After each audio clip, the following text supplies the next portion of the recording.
Pour plus de vidéos replay, abonnez-vous sur la chaîne YouTube TFM. Appuyez sur la cloche pour avoir des notifications.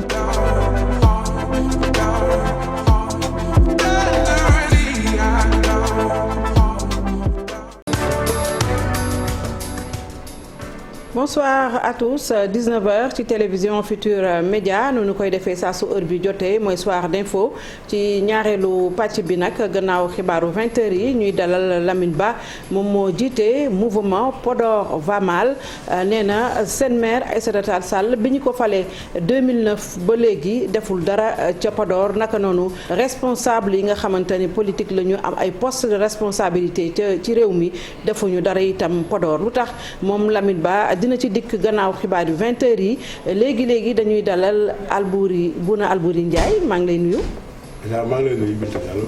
di nuyu Cheikh Tidiane Ndiaye. maa ngi lay fay soxna Binta Diallo di nuyu suñu invité bi. moom suñu invité nag moom mooy deuxième secrétaire général adjoint bu RND lu ko waral moom mooy ne Cheikh Anta Diop professeur ku ne xam na ko mi ngi génn àdduna 7 février 1986 gannaaw suba dimanche daanaka si lay am 35 ans ci biir suuf Cheikh Anta Diop nag daanaka dootuñu ko nettali kenn dinañ dellusiwaat ci jaar-jaaram léegi lay doon ak Bouna Albouri RND daanaka fête na mooy rassemblement national démocratique.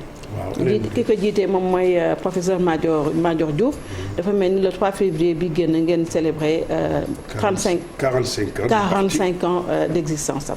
waaw rassemblement national asalaamaaleykum wa rahmatulahi taala wa barakatu bismillahi rahmaani rahiim allahumma salli ala sayyidina muhammadin wa sallim gannaaw bu ma nuyu waa réew mi nuyu kilifa yi nuyu sénégalais yëpp. leen masawu coono ci xew-xew jamono rawatina mbas mi ak jeexital yi nga xam ne moom la am ci yëngu-yëngu bi ak ci wàllu koom-koom ak ci dundu sénégalais yëpp di masawu ñi nga xam ne loru nañ ci di jaale ñëpp ñi nga xam ne jóge nañ fi te feebar boobu waral ko di ñaan yàlla xaaral leen àjjana te yàlla te loxoom ci seen njaboot. waaw Rassemblement national démocratique RND mooy parti bi ñetteeli parti bi nga xam ne moom la professeur Cheikh Anta Diop créé. moom ay groupe patriote le 3 février 1976. àllarba bi la woon ñeent fukkeelu ak juróomi at yi nga xam ne ci la parti bu dund ñu doon ko màggal Covid bi tax ba ni ñu ko waroon bëggoon màggale sax màggale wuñ ko. ndax dañoo rek ci sunu support de communication jàllale ay message ay xibaar ngir fàttaliku bés bi. professeur Madior Diouf moom waxoon na ne dina quitter quand même en 2008 ba léegi moo jiite parti bi. waaw moo jiite suñu parti mi ngi ci tànk yooyu yàlla xam na ne ba mu ko bëggee sax yàgg na. waaye léegi am na 80 ans. waaw jamono yi ak xew-xewu parti bi ak dox yi nga xam ne parti bi dox na ko jéego yu mu dox. ak ay yëngu-yëngu yi amoon ci parti bi moo taxoon ba mu bëggee dem sax ñenn ci parti bi daal di ne nañ ko téye ba gën a defaraat parti bi ba gën a ko waajal. daanaka RND kenn déggatu leen kon nu ngeen koo waajalee ak. moo ne ñoo ngi fi nag ndax ñoo ngi yëngu ñoo ngi participer yi am ay activités secrétariat politique bi RND alal bu jot mu dajee kër Madior. bureau politique bi am na périodicité bu muy réunir léeg-léeg mu gëj ndax xew-xewu jamono ak xew-xewu parti bi waaye parti baa ngi fi. di jàppale président Macky Sall. ànd ak Benno Bokk Yaakaar. nekk un acteur majeur de Benno Bokk Yaakaar. sunu njiit bokk ci ñi nga xam ne président de la République. su dëgmalee maanaam ay mbir yu am solo ci réew mi bokk na ci ñi nga xam ne da koy laaj ay xalaat. Cheikh Anta. alors man peut-être sama question maa ngi ko bëggoon wax ci maanaam taxawaayu parti bi. waaw parce que dama am impression comme quoi que ni RND ci doxalin. dafa xaw a teg les partis traditionnels quand je parle de parti traditionnel mooy yu ci mel ni ay PDS yu ci mel ni parti socialiste entre autres mais dafa mel ni ci doxalin dafa am lu leen wutaleeg yooyu les partis donte yéen a ngi si biir maanaam benn bokk yaakaar. waaw li nga wax dëgg góor beeg la RND ni mu juddoo ak ni mu tëddee ak ni mu bindoo ak jubloom ak li nga xam ne moo koy dundal ak ñi nga xam ne noonu la gisee àdduna ak gisee ko politique amul benn parti bu mu fi nirool amul benn parti bu mu fi nirool muy ñu ñu ànd ak ñu ñu àndul. am na nag lenn loo xam ne la ñoo ko bokk mooy Sénégal ak ay yéene yoo xam ne bokk nañ ko ak ci xalaat ak ci doxalin am na yoo xam ne bokk nañ ko ak ñenn ñi moo tax ñu mën a ànd ak ñoom waaye RND parti boo xam ne bile Cheikh Anta Diop mi tax ngeen woo ma ñuy waxtaan moo ko samp te parti bi di nampé ci ay xalaatam ak ci doxalinam dox boobu faw mu fegg. bokkut ak yeneen yi ndax Cheikh Anta taxawaay bi mu fi taxawoon ku ne xam ne taxawaay bu beru la par rapport ak ni nga xam ne politique noonu la doxee Sénégal yu Sénégal moomee boppam ba léegi. leneen li ci topp it mooy ci njàngaleem Cheikh Anta Diop politique spectacle maanaam politique xumb ak wanewu taxul jóg RND maanaam tabax ay xalaat yoo xam ne léegi réew mi dinañ ci jëriñu. mais parti tamit foog muy yëngu. ñu di ko dégg. muy dem élection mais RND daal vraiment dafa mel ni existé tout sax kenn déggatu ko. waaw c'est-à-dire que dem élection. mën naa wax ne ñoo ngi dem élection parce que ñoo ngi bokk ci ay coalition depuis mën naa la jàppal ne la depuis jàpp liggéey Sénégal ba léegi RND ci coalition lay bokk. ci la daan demee assemblée. élection présidentielle dañuy am candidat bokk ci coalition. muy coalition premier tour yi ak coalition yi nga xam ne ñooy daje deuxième tour première alternance comme deuxième alternance RND acteur majeur la ci woon. bokk na ci gouvernement nekk na assemblée tey ñoo ngi ci Benno Bokk Yaakaar gannaaw bañ bokk. RND ci Moustapha Niasse ngeen la woon après muy Benno Siggi Sénégal ba tey sax ci lañ bokk ci coalition maanaam soo xoolee Benno Bokk Yaakaar ni mu tëddee. ay sous coalition la ñun Benno Siggi Sénégal. ci la ñu groupe boobu lañ bokk mais loolu lépp Benno Bokk Yaakaar ëmb ko muy ñuy jàppale président Macky Sall tey. moo tax RND mi ngi ci mouvance boobu. ci kuréel Sénégal gi par Benno Bokk Yaakaar ni nga xam ne noonu la tëddee suñuy camarades ñoo ngi fay yëngu di fa jouer nag rôle yu am importance. ci taxawaay ci sell doxalin ak it ci ay xalaat yoo xam ne le jàpp nañ ne ñun moom la ñuy nàmp. te moom la ñu mais au moins est-ce que di ngeen dem ci local yi bokk. local yi. am nañu ay conseils municipaux moi j'ai été adjoint maire dans le cadre d'une coalition. Ouais. Donc chaque élection suñu camarade dañuy dugg ci liste yi waaye duñu wax ne dañuy dem élection non xëy na foo xam ne fi la sax jàpp nañ ne dafa laaj RND wala situation bi demee noo xam ne RND war na fa amoon parce que amoon na élection yooyu passé ñoo xam ne demoon nañu seen bopp bien que ñu ngi été dans la coalition. man mi par exemple élection yële passé 2014 man alliance 2014 laa bokkoon. mais suñu yeneen camarades yi ci yeneen localités yi bokkoon ci Benno Bokk Yaakaar mais bañ pare yëpp Benno Bokk Yaakaar dafa retrouvé waat mais élection yi ñu jëm moom ci coalition lañ jàpp ne ci la ñuy dem. langaamu encore. non du langaamu. c'est que RND amul xaalis aussi te élection Sénégal dañu cher. am nañu lépp solo xaalis. maanaam mooy xalaat. ci wàllu politique ak doxalin yu xalal yoo xam ne léegi ku ñu àndal suñu la wanee xale yooyu soo fa jaaree muy njëriñ. mais est-ce que mosu ñoo des gannaaw ci benn coalition. mais man lu mu bëggoon xam mooy peut-être que xam nga aspiration bépp parti politique. moo di maanaam fexe ba gagner ay élections ngir mën a jiite. mais yéen par rapport ak seen démarche il me semble que déjà dès le départ comme ni nga ko waxee tout à l'heure maanaam ñi ngeen taxawalee parti beeg yooyu tout ça dafa wuteeg maanaam ñi ngeen taxawalee seen i parti parce que yéen boo xoolee RND. maanaam mouvement la en fait parti bu nga xam ne c'était d'abord pour des intellectuels. à l'origine pas pour les intellectuels. il y avait des intellectuels je veux dire ñi nga xam ñoo ko créé woon essentiellement. même loolu sax il faut nuancer ça. voilà mais parce que Cheikh Anta dafa amoon possibilité et c'est unique. lii les masses rurales boo ko tuddee les gens pensent beaucoup plus à l'intellectuel qu'à l'homme politique. Les deux sont étroitement liés. mënoo xaajale benn parce que intellectuel bi. xalaat yi nga xam ne moom la samp. moo ko tax a dugg ci politique. parce que xalaat yooyu du ay xalaat yoo xam da ngay toog di ko xalaat wala di ko wax ci ay télé yooyu da ngay jéem a xeex.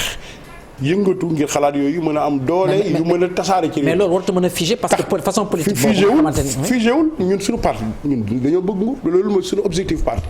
dañ ne le RND travaille pour la conquête démocratique du pouvoir. mais est-ce que si doxalin gi ngeen nekk yéen am. déedéet c'est que situation historique un parti politique day analyser situation historique xam réew mi fan la toll xam ne man est-ce que war naa dem ci élection wala la moo am njëriñ ànd booloo parce que RND démarche mooy loolu c'est un rassemblement. xoolal Cheikh Anta Diop bi nga xam ne moo créé RND parti en tant que structure avec idéologie cloisonnée Cheikh Anta mosu ko nangu. 1960 la créé bloc des masses sénégalaises. dajale ci ay mbooloo yu nekk ay ñoo xam ne dañoo jàng ak ñu jàngul. 1960 Senghor dissoudre ko 1963 mu créé Front National Sénégalais. ak ñi àndoon ak Mamadou Dia ak yeneen intellectuels yoo xam ne ay communistes ak ay PA yi lañ jóge woon. ñu créé Front National Sénégalais Senghor bañ ko ne ko li fekk tàggaloo waa Mamadou Dia yi du ma nangu parti bi. Cheikh Anta daal di bañ ba parti boobu nanguwuñ ko. 3 février 1976 façon doxalin ak xalaat ci politique bu ne ñoo dajale créé RND. soo xoolee secrétariat politique RND ñi fa nekkoon juróom-ñaar ñi nga xam ne góor yi nga xam ne ñoo àndoon ak Cheikh Anta Diop ku ci nekk am nga foo jóge woon ci politique. ñu daje daal di samp benn yoon bu bees ngir Sénégal sukkandiku ci xalaatu Cheikh Anta Diop ngir lan ngir jël nguur gi ngir doxal parce que xalaat du ay xalaat yoo xam ne rek dañ koy wax di ci kontaan di ci bëggee mais xalaat la yoo xam ne léegi pour Afrique la ak pour Sénégal loolu duñ ci mës a jóg léegi waaye nag jamono fu ñu toll dañuy xool jamono na mu tëddee ak doolee parti bi ak ànd njëriñu ànd ak njëriñu dem beru su njëriñu ànd ëppee dañuy ànd. waaw mais pour quand même professeur Madior Diouf moom vraiment am na 80 ans ñu ngi koy ñaanal mu yàgg fi lool te wér. mais en 2008 interview am bu mu mujjoon di dafa ne 60 bu amee 70 ans. dina dem quand même noppalu ko. waaye boobu ba léegi mi ngi jàpp ci parti bi. ndax lan à son âge jàpp ci parti bi ñun ñoo ko téye pour lan ngeen koy téye xam nga lu tax ñu téye xam nga lu tax ñu. parce que boo waxee ne doxaluñu yeneen parti yi wutee ak seen bopp. loolu du wet googu moo tax. parti boo gis am ni mu dundee. wala CSE ñu ko jox tamit moo tax moom mu ngooy rek ba léegi. déedéet mën na joxe parti bi di yore ba tey nekk CSE. parce que mën nañu amay responsabilité yoo xam ne ñun suñu parti dañuy jël jox ko. sans que mu jiite parti lu leen ko jox moom dem noppalu. waaw maa ngi ñëw CSE ña fa nekk mooy ñi nga xam ne dañoo am expérience te xam nga ne Madior wàllu jàng ak xam-xam. enseignement université. yéen amu leen maa ngi ñëw defal naa ne waa syndicalisme il a été ministre de l'enseignement supérieur secrétaire général du Sud-Est. macha allah jaar yëpp xam nañ ko waaw conseil économique et social am na fa place. ci ay xalaat. waaye parti bi soo gisee Madior nekk fi ba tey. dafa am yëngu-yëngu yoo xam ne parti bi dafa 2008 dafa amoon crise. implosion booy. waaw mu tuddee ko. boobu sax du benn du bu njëkk. boobu mooy ñeenteel situation yoo xam ne ren jàppal PLP ba muy génn. waa UDF mbooloo mi. professeur Ely Madior Fall ak dernier groupe bi génn bi nga xam ne. parce que da ngeen doon toog ay at du ngeen dem congrès mu toog ci kaw parti bi rek. déedéet bàyyi ñeneen ñëw gis nga congrès wuy ma. seen parti bi daal moom RND amul woon am na ay parti yoo xam ne tey dem nañ pouvoir te mosuñoo dem congrès. waaw am na ay parti yoo xam ne léegi. congrès dafa bokk ci viwu parti. dafa bokk ci viwu parti mais dundinu parti par jour. mën na gën a am solo parti buy organiser ay congrès. léegi professeur Madior laa lay wax ne ñun ñoo ko fi téewoon. fi mu toll nii kenn ngeen koy bàyyi mu dem noppi. moo gën a bëgg dem waaye loo gis. dañ koy am nu ñu koy doxalee. jàpp ngeen bis. jàppal ne. gis nga fi ay parti yoo xam ne dem nañ congrès remplacé parti ba tas. ñu def noonu. dañoo bëgg doxin boo xam ne bi waaw constant non seulement constant parce que parti daa am fu mu jaar ci ay yëngu-yëngu. loolu lañ bëgg moo taxoon moom fi mu ne nii moom mooy naan gaaw leen ngeen organiser congrès bi. ndax dama ngeen di dem congrès waaw. Covid bi moom wax na ko ci benn interview. wax na ko ci article bi nga xam ne maa ngi ñëw l'observateur génne woon na ko di wax ci ñoom Landing ak Bathily ak ñooñu mu ne leen pour le RND c'est une question de date et que Covid bi moo taxoon mais su avril sax war nañ ko mën a def mois d'avril mais Covid bi moo tax. mais moom xam nga la fiy jóge aussi nañ ñaan yàlla mu gën a gaaw jóge fi. incha allah dina fi jóge mais quand même pour à son âge. pour ma wax la volonté bi ni mu demee nee na. soxlawul sax congrès un comité directeur extraordinaire nga xam ne c'est l'organe de décision entre deux congrès. sax doy na ci xam nga pour qu'il passe la main. Et en ce moment la nouvelle direction organiser le grand congrès. Est-ce qu'il y a des têtes qui commencent à émerger? Bon loolu te egguñ fooy cuisine interne. da ngeen def ay primaires voilà. ñun am nañ de façon démocratique li texte yi wax ni ñuy falee ak ni ñuy jiite texte yi mooy suñ fa tolloo dañuy waxtaan suñu biir kan moo bëgg a nekk consensus dool bëgg egguñ fa bëgg mais li ñu bëgg moom mooy que ne dem yóbbu Madior dem retraite daal di toog dajale ñu seet yoon bi nga xam ne moo gën a baax. mais yow numéro 2 bi daal di yéeg mu jeex tàkk. man de si pas numéro 2 si numéro 3. waaw Cheikh Anta Diop nag boobu mooy tuuti Cheikh dinañ ko fàtte de. moom soo li ngeen di wax vraiment moo xew si jamono. moo xew si jamono kon ba léegi il est d'actualité. mooy xalaat bi nga xam ne moo gën a actuel en Afrique. te ñi li ñuy wax mooy du ñun ñoo ko wax Afrique boo ko wax léegi. waa Afrique ñi nga xam ne yeewu nañu intellectuel yi Sénégal bitim Sénégal xam nañ ne Cheikh Anta Diop yoon bi mu xàll mooy yoon bi xew-xewu dundina Afrique fi mu dox ba jaar fii la Cheikh Anta Diop waxoon 1960 lépp nii la àdduna weddiwul xalaatu Cheikh Anta Diop kon ñun jàpp nañ ne tey Sénégal Afrique nit ñi dañoo war a approprier wu xalaatu Cheikh Anta Diop ndax 1960 ba léegi yàgg na 60 ans la. expérience bu nekk jaar nañ fi. gis nañu limite expérience yi nga xam ne jaar nañ fi ba tax na kon et pourtant yàlla may nañu koo xam ne kile génne na xalaat boo xam ne bi léegi ngir Afrique rek ko tax a jóg. ak ngir Sénégal ñun li ñu bëgg mooy Sénégal d'abord approprié wu xalaatu Cheikh Anta Diop Afrique approprié wu tabax Afrique yi nga xam ne moom la Cheikh Anta Diop. mais balaa ngay approprié wu Cheikh Anta il faut ñu xam ko mais ñu bari xam même étudiants yi doon jàng université sax. daanaka xamuñu woon Cheikh Anta Diop bu baax loolu jumte ak ba léegi lan la ñuy def pour réhabiliter Cheikh Anta. waaw léegi xeex bi dafa bëri. ñun ci suñu wàllu bopp man mii di wax ak yow amul at bu jot boo xam ne bii du ma def conférence dans une des régions du Sénégal. donc te 93 laa nekk secrétaire général du mouvement des jeunesses panafricanistes Cheikh Anta Diop région Sénégal bu nekk taxaw naa fa def conférence sur Cheikh Anta Diop donc ñun ñu ngi ci œuvre de diffusion boobu. ba tax nag ci loolu tamit bokk na ci li particularité parti bi xëy na ñeneen ñi conquête du pouvoir wala yenn poste bon ñu ci bëri waxuma ko sax pour xas leen waaye ñu dañu am préoccupation première mooy. éveiller peuple bi te loolu mooy. maanaam wasaare xam-xamu Cheikh Anta. tasaare xam-xamu Cheikh Anta. mais est-ce que am ngeen. parce que loolu bés bu ñu ko defee. ba nit ñi xam ko. ŋànk ko ñooy xam ne lii mooy yoon bi nga xam ne gannaaw yoon yu fi jaar yëpp lii mooy yoon bi nga xam ne mooy sauver Afrique. mais est-ce que dans les instances yi nga xam ne fa ngeen nekk bon xam nga à quel niveau ngeen nekk ci instance yi parce que il me semble que bi tam nga wax léegi seen leader moom conseil économique et social. mais est-ce que loolu bànqaas kooku doy na rek pour que véritablement yéen ngeen mën a wasaare seen xalaat. pour que autorité mën a jël en compte cet aspect là. gën a mën a wasaare li nga xam ne moo di xam-xamu Cheikh Anta Diop. parce que j'ai bien l'impression foofu rek doyul d'accord naa yow. j'ai bien l'impression que ni Cheikh Anta à la limite donte am na li nga xam ne def na fi mais il commence à passer comme un Sénégalais ordinaire finalement. non du passer Sénégalais ordinaire du passer Sénégalais ordinaire parce que ci programme yi. Cheikh Anta am na lu ci nekk ci Cheikh Anta Diop waaye doyul. programme scolaire waaw scolaire war nañ ñoo gën a dugal programme Cheikh Anta Diop jàngale Cheikh Anta Diop jàngale ay xalaatam à tous les niveaux. mais et dans plusieurs domaines. université Cheikh Anta Diop je suis persuadé que ni. am na ñu bëri nga xam boo leen laajoon si Cheikh Anta Diop dañu si mën a wax. c'est un tard du système éducatif sénégalais. le fait que après dugaluñu xalaatu Cheikh Anta Diop président de la République defoon na ci ay promesses. il y a une commission qui a travaillé par rapport à ça ñoo ngi xaar loolu te ñoo ngi ko ciy ñaax aussi pour que mu gën a def loolu. ceytu lu mel ne ceytu par exemple pour taliba ni mu meloon.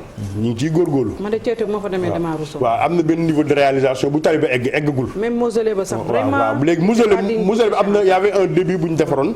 mais ñu jàpp nañ ne war na kaa gën a ëpp. waaye li ci ëpp solo ci loolu mooy tasaare Cheikh Anta Diop approprié wu Cheikh Anta Diop. intellectuels sénégalais yi ñoo war a xam ne Cheikh Anta Diop li mu produire mooy la voie du salut amul leneen waaw li fekk ngan ko ñu xalaatu Cheikh Anta Diop. dugal ko jàngale ko xale yi doxal xalaatam yi doxal programme am na sax ay mbir yoo xam ne léegi nguuru Sénégal mi ngi ciy góorgóorlu mais ba tey des na ñun jàpp nañ ne xalaatu Cheikh Anta Diop mooy xalaat bi nga xam ne moo war a tabax Afrique. nguuru Sénégal du ci def dara parce que ñoom tubaab bi bëgg la ñuy def. loolu sa opinion la te xam nga ne tubaab yi. loolu sa opinion la tant que tubaab yi ñu ngi fi. Afrique du jéem a vulgariser. seen fils yi nga xamante ne dañu bëggoon autonomie. Sénégal nit ñi ñoo war a jël seen responsabilité. nit ñi war a jël seen responsabilité mais yéen les fils spirituels. bien sûr ñoo dafa ci yéen du ngeen créer ay fondation ay du genre yoo xamante ne dafay immortaliser l'homme ba tey jii suñu bëggee dem seeti Cheikh Anta. mun faa dem mais bu ngeen bëggee xaar état boo xamante ne amul. xaaruñu état parce que loolu nga wax pèlerinage de Ceytu 87 la ko RND institué chaque année day am responsabilité spirituelle yi d'accord naa ci te loolu li mu war a njëkk a jaar mooy ñoom ñu daje parce que dafa éclaté waaw te fii laay bëgg a lancer un appel fii laay taxaw lancer un appel il y a beaucoup de familles d'organisations politiques qui se réclament de la pensée de Cheikh Anta Diop beaucoup de mouvements l'acte 1 pour la réhabilitation pour la restauration de la conscience historique l'acte 1 pour rendre officiellement à Cheikh Anta Diop l'hommage qu'il mérite ak le sort que sa pensée mérite c'est que toute sa famille politique se réunisse taxaw def une unité forte recréer le grand rassemblement national démocratique parce que c'est de ça qu'il s'agit pas d'autre chose pour mën a jox force à cette idée vraie bi nga xam ne moom la génne woon ngir Sénégal pour xal yoon yi nit ñi jaar ci ngir tabax Afrique. waaw loolu responsabilité héritier yi la man je me sens investi man bokk naa ñi am jàpp naa ne man loolu sama responsabilité la. ak ñeneen.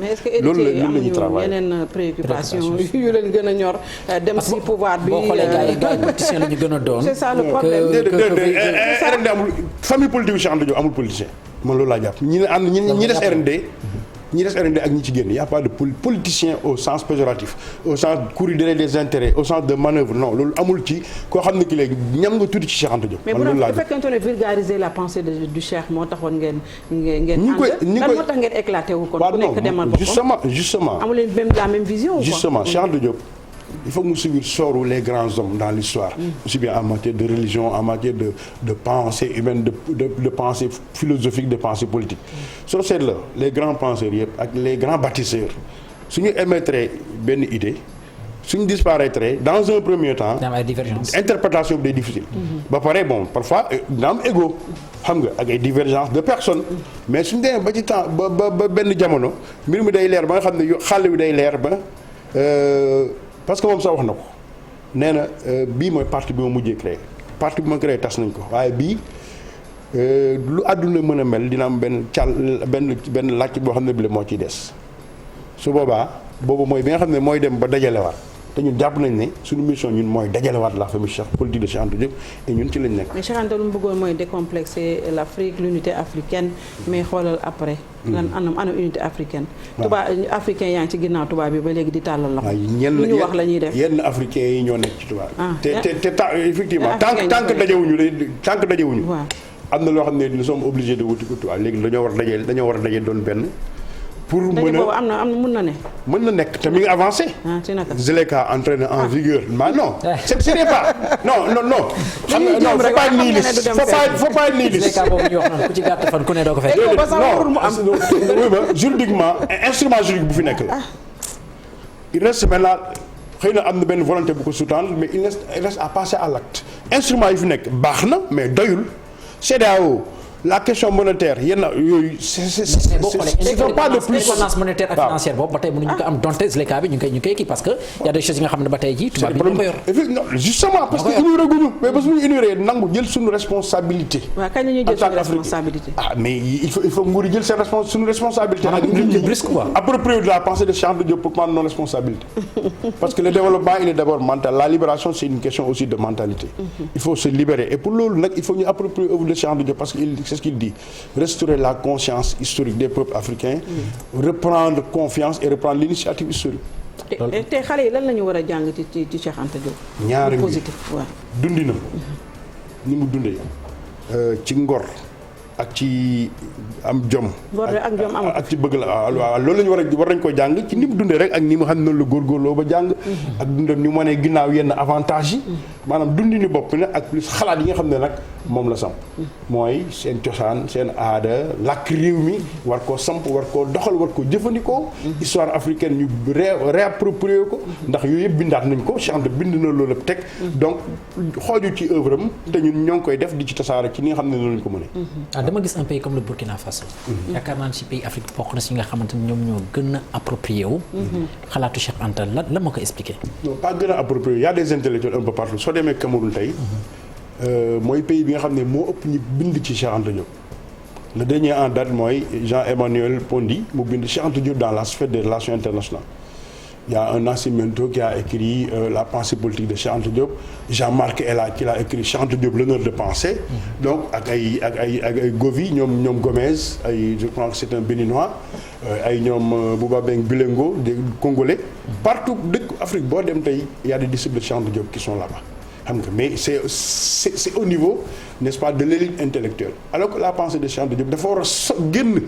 des campus dañoo war a des académisés la pensée de Cheikh Anta Diop xooj ko ci biir dugal ko ci école yi xooj ko ci biir réew mi mais c'est toujours des célébrations ay conférences xam nga des gens qui se connaissent qui se parlent des convertis déjà qui se parlent je pense que loolu dañoo war a génne Cheikh Anta Diop des carcans de l'académisme dafa mel ne Abdou Diouf moom moo gënoon a jox Cheikh Anta lu mu war lu ko waroon ci réew mi gëddëm que Wade que Macky Sall man mosuma leen dégg sax ñu wax ci Cheikh Anta. waaw Abdou Diouf effectivement temps Wade demoon naa ñaari yoon ceytu mais bu ma fa yeggee aussi vraiment j'étais choqué et déçu. ci témoignage rek Abdou Diouf moom moo tax ba Cheikh Anta Diop di jàngale université. parce que Senghor da ko bañoon ne Cheikh Anta Diop di jàngale université ñu koy fay 65000. solde assistant de recherche. Léopold Sédar Senghor sor boobu la joxoon Cheikh Anta Diop. Abdou Diouf bi mu ñëwee par décret jox na ko titre professeur d'université ba muy jàngale département histoire. après mu dem CAMES aussi. département histoire. te ci seede rek ci wax dëgg. Abdou Diouf dem na ba tiim ba dem ceytu bàmmeelu Cheikh Anta Diop. président Wade xabru bi ñu tabax. ci jamonoom lañ ko tabax. waaye mësul dem ceytu. Macky Sall non plus. président Macky Sall le 7 février. en pleine campagne à l'étape de Goudiri. rendoon na benn hommage jël ay engagement fekk en 2016 waxoon na ne dina réhabiliter dina am infrastructure yu mu def ceytu waxoon na ne lu mel ne une bibliothèque ak ay. les infrastructures waxoon na engagement ne dina tabax tali bi. tali bi wax nañ ne commencé na mi ngi niveau 40% de réalisation. ak aussi dugal li ëpp solo aussi dugal programme bi Cheikh Anta Diop ci programme bi. le travail je pense a été fait par la commission. il ne reste maintenant que la décision politique et revoir les aspects politiques mais demagul ceytu te ñun bëgg nañ mu dem ceytu. mais lan mooy expliquer rivalité bu amoon ci diggante Senghor ak Cheikh Anta parce que ñoom ñaar ñëpp xamoon nañu ay borom xam-xam lañu xëy na peut-être cette rivalité c'est parti de là. non c'est pas parti de là doit faire ay rivalité personnelle comme Senghor l'a dit. naan ay rivalité crypto personnelle comme ñenn ñi non divergence d'orientation fondamentale la. Senghor il théorisait le métissage culturel. Senghor il théorisait la négritude. mais il théorisait il pratiquait l'assimilation. xam nga et il était au service de la France. alors que Cheikh Anta Diop a voulu la rupture. depuis 1948 le Cheikh Anta Diop posait la problématique de la libération de l'Afrique. la problématique de la réunification de l'Afrique. donc ci démarche politique Cheikh Anta Diop ak Senghor bokkuñu woon parce que pour Cheikh Anta Diop il fallait se libérer immédiatement et rapidement de la domination coloniale alors que Senghor voulait des ajustements des arrangements au point que au référendum de 1958 il a fait voter le Sénégal oui alors que Cheikh Anta Diop depuis 1952 en tant que secrétaire général de l'association des étudiants du RDA benn journal bu mu créé woon la voix de l'Afrique il a posé déjà la problématique de l'indépendance donc mook Senghor divergence fondamentale la mais du divergence ay affaire u nit ak yaa damaa bëgg nguur geeg yooyu non weesu na maanaam jeex na lan ngeen prévoir le 7 février waaw le 7 février malheureusement Covid bi dama daan yóbbu ay kaar ceytu mais ren une petite délégation symbolique mooy dem foofu dinañ fa wàcce kaamil comme d'habitude Serigne As Ceytu ñu koy nuyu au passage doomu Serigne Moustapha Ceytu mi nga xam ne moo chante seen ñaan lay ñoo bokk lay moo ñuy dalal depuis 1986 ba léegi donc dinañ wàcce kaamil foofu ñun dinañ dem une délégation symbolique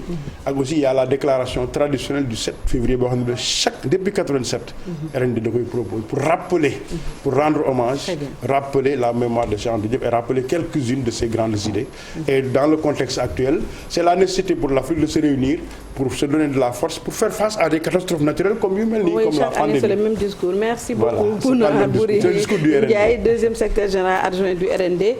Merci.